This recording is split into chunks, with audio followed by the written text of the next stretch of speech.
6:30. Melissa's going to call the roll call. We're going to call the meeting to order. Councilmember Brown. Here. Councilmember Dawkins. Here. Councilmember Fluid. Here. Councilmember Gold. Here. Councilmember Shaw is absent, and Mayor Wall. Here.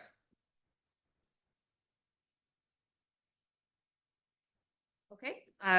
We are here for the special meeting of the Woodside Town Council. It's 6:30. We just did the roll call.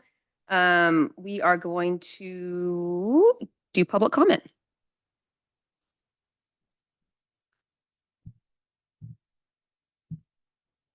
Testing. Good evening. Thank you for the opportunity to speak. My name is Suzanne Bradford. I am with Greenfire Law, and I am here on behalf of Neighbors to Protect Open Space for the Preservation of Natural Resources in Woodside. My colleague Jessica Bloom submitted a letter requesting that you consider a tolling agreement on our behalf. And I wanted to say a few words to explain the concerns of the residents are very opposed to the elimination of open space for housing. And we think a tolling agreement would help clarify that this is all part of the same housing element project that was introduced with 6 components on July 23rd and is still pending approval to some extent at the next meeting, we believe, unless there's additional postponements, of course, to consider the rezoning of open space to residential. And we're concerned that there were a number of concerns that were not adequately heard or analyzed going into this. And we want to give you the opportunity, really, to prevent a great harm to the community. Open space, as your open space element acknowledges, is important for public safety, as well as the aesthetics and wildlife and the other benefits it brings to the quality of life of the community. The 2 parcels in question are particularly important for public safety and raise a number of concerns about ingress and egress. The High Road parcel in particular, slope stability has been raised as a serious concern that affects the expense and difficulty of development, among other things, and there's a public safety hazard. We understand there's terrible congestion at that site. This would exacerbate the traffic problems and the noise and pollution and all of the troubles that come with that. As to the Raimundo Drive, Runnymede site, it's very remote. Planning low-income housing out on the edge of town is the opposite of good climate planning.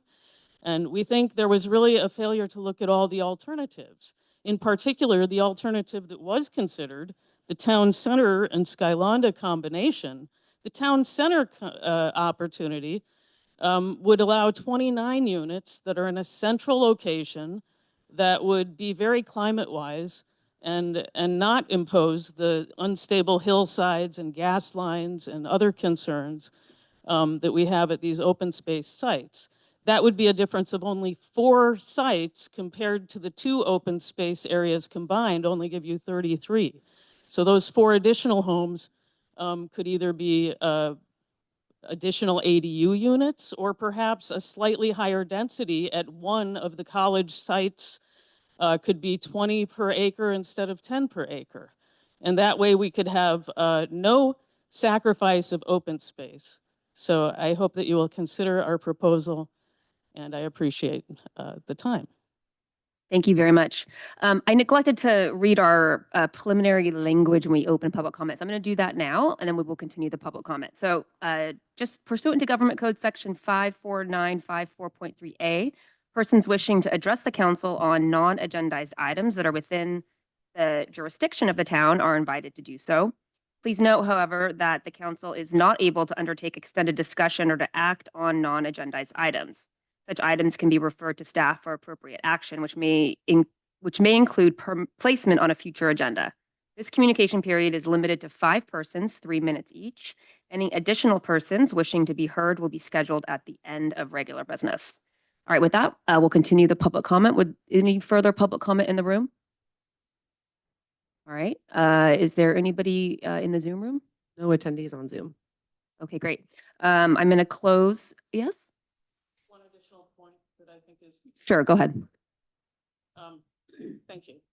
One point that was not sufficiently analyzed throughout that I wanted to emphasize is there may not be an opportunity for future project level CEQA review. I think there's a very real risk that the state has been actively expanding the kinds of projects, low income, multifamily housing in particular, that is exempted from CEQA. And now that you have objective design standards, it's very possible that within upcoming projects that it would be eligible for an exemption, and it would be a ministerial approval, and there would be no further review of the project. So that is another important consideration.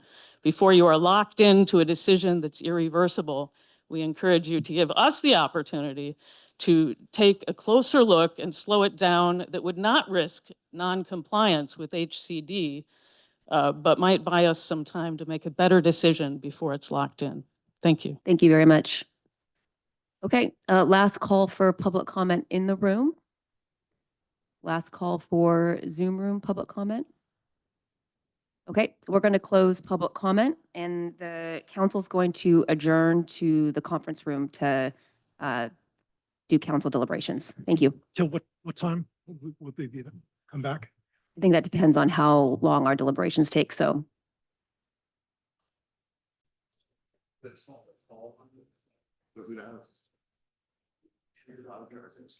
Trying to.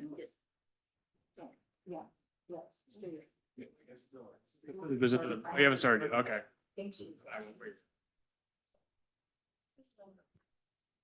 All right, the council's back from its closed session, and I am prepared to report out from the closed session of the special meeting that the council has voted 4-0-1 with Councilmember Gold abstaining, not to approve a tolling agreement.